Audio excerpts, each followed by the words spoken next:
lunging series, we're going to talk about our next compensation, which is overstriding, so stepping a little bit too big. So I'm going to have Stephanie do a couple more lunges here. All right, it may not look too bad, but what I want you to pay attention to is that back hip. So let's pause right there.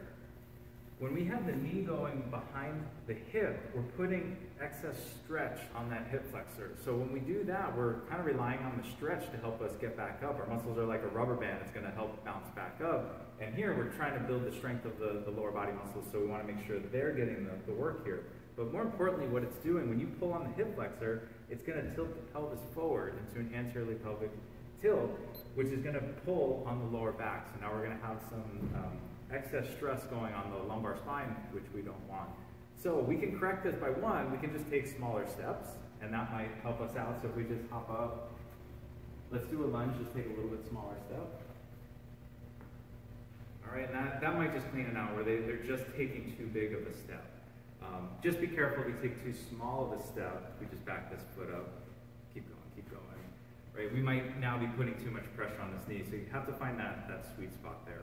So to fix this though, if they're still not getting it even with a shorter step, let's work on that half kneeling position like we did in the last video. So now let's get, this shin is going to be vertical, so the heel right below, and then we want a straight line from the back knee, hips, shoulders, and head.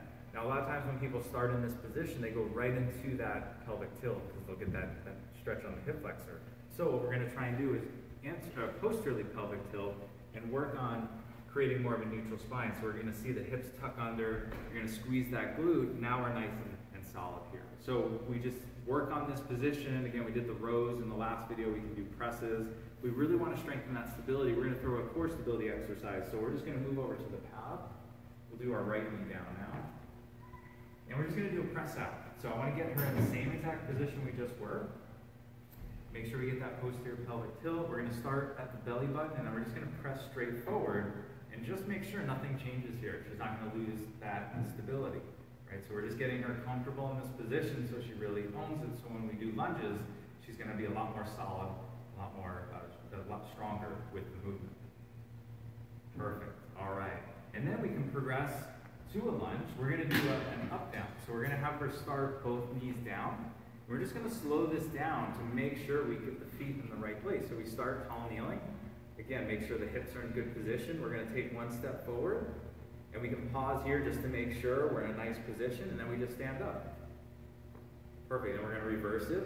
Pause in that half kneeling, just get a quick check, make sure it's good, and then tall kneeling. And then back up again, stand up, and then back out.